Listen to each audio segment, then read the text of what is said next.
উদ্বেগের নাম তিস্তা। কেন বলছি? কারণ বাঁধের উচ্চতা বাড়ালেও তিস্তায় বিপদ। কারণ গত বছর সিকিমের হরপা বাঁধ আর এর জেরে পাহাড় থেকে বয়ে আসা পাথর বোল্ডার জমেছে তিস্তার বুকে। এতে অনেক জায়গাতে জলস্তর বেড়ে গিয়েছে। বর্ষায় ফুলে ফেঁপে উঠলে বাঁধ উপচে তিস্তার জল ঢুকে যাচ্ছে গ্রামে। তিস্তাকে নিয়ন্ত্রণে রাখতে ড্রেজিং এর পরিকল্পনা সেচ দপ্তরের।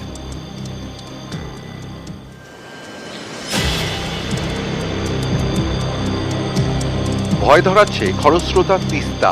নদীর বুকে জমছে পাথর বোল্ডার মাটি। এতে নদীর মাঝের অংশ উঁচু হয়ে গিয়েছে, আর তাতেই বিপত্তি। বৃষ্টিতে জল বাড়লেই তিস্তার জল বাঁধ উপচে আশপাশের গ্রামে ঢুকে পড়ছে।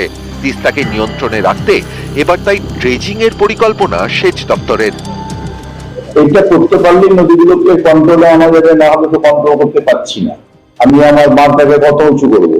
অলরেডি গ্রাম 8-10 ফুট নিচে হয়ে গেছে। সেই কারণে এই জন্য আমরা দুটোই ভাবছি, একটা মাঠটাকে উঁচু করতে হবে, তার সঙ্গে সঙ্গে নদীটাকে যদি আমি আমার মাঝখানে নিয়ে যেতে পারি, যেমন নাকি 10-20 বছর আগে ছিল, 25 বছর আগে ছিল, তাহলে অনেকটা কন্ট্রোলে চলে আসবে। গত বছর সিকিমে হরপা বানে পাহাড় থেকে বয়ে আসা পাথর বোল্ডার তিস্তার বুকে জমে। এতে নদীর মাঝামাঝি অংশে জলস্তর অনেকটা বেড়ে গিয়েছে। এমনই হাল যে বাঁধ উপচে জল ঢুকে যাচ্ছে নদী পাড়ের গ্রামে। বিপদ আজ করে বিশেষজ্ঞদের পরামর্শ নিয়েছে সেচ দপ্তর। সমীক্ষা চালিয়েছেন রিভার রিসার্চ ইনস্টিটিউটের বিশেষজ্ঞরা।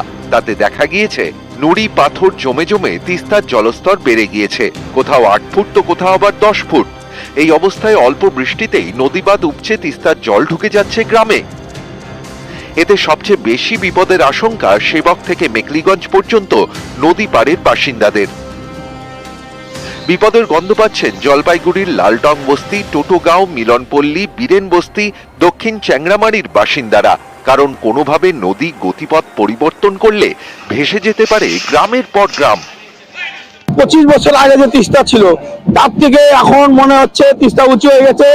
আমরা যে অবশিষ্ট অংশ, কিছু অংশ লোক আমরা বেঁচে আছি, এটাও মনে হয় আমাদের শেষ করতে হবে। আমাদের এখানে নদীটা এখন ভেঙে ভেঙে কাছে আসতেছে। নদীটা এখন অনেকটা উঁচু হয়ে গেছে। যদি নদীটাকে খনন করা যায় একটু, তাহলে ভালো হয়। বিশেষজ্ঞদের পরামর্শ মেনে বেশ কিছু জায়গায় নদীর বাঁধ উঁচু করা হয়েছে, কিন্তু তাতেও ভয় কাটছে না। ইতিমধ্যেই তিস্তার পাড়ে একাধিক জায়গা প্লাবিত হয়েছে। এই অবস্থায় তিস্তাকে নিয়ন্ত্রণে রাখতে নদীর গভীরতা বাড়ানো ছাড়া গতি নেই বলেই মনে করছেন বিশেষজ্ঞরা। এই পরিস্থিতিতে সেবক থেকে মেকলিগঞ্জ পর্যন্ত 76 কিলোমিটার নদীপথ ড্রেজিং এর পরিকল্পনা করেছে সেচ দপ্তর। এর জন্য খরচ প্রায় 550 কোটি টাকা। ইতিমধ্যেই খসড়া পরিকল্পনা তৈরি করে রাজ্যকে পাঠিয়েছে সেচ দপ্তর। অনুমোদন পেলে শীতেই ড্রেজিং এর কাজ শুরু করা হতে পারে। এটা করতে পারলে নদীগুলোকে কন্ট্রোলে আমাদের না হলে তো কন্ট্রোল করতে পারছি না।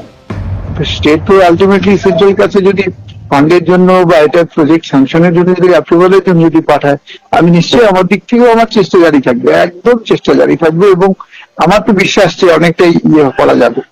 এটাকে ডায়না আর রায়ডাক নদীতে খনন কার্য চালিয়ে সাফল্য পেয়েছে সেচ দপ্তর। সেইভাবেই তিস্তা নদীতে খনন কার্য চালিয়ে তিস্তার নদীর যে গতিপথ, সেটাকে পূর্বের অবস্থায় ফিরিয়ে দেওয়া যেতে পারে, এমনটাই মনে করছেন সেচ দপ্তরের আধিকারিকরা। জলপাইগুড়ি থেকে পিনাকি শীলের সঙ্গে শান্তনু কর, নিউজ 18 বাংলা।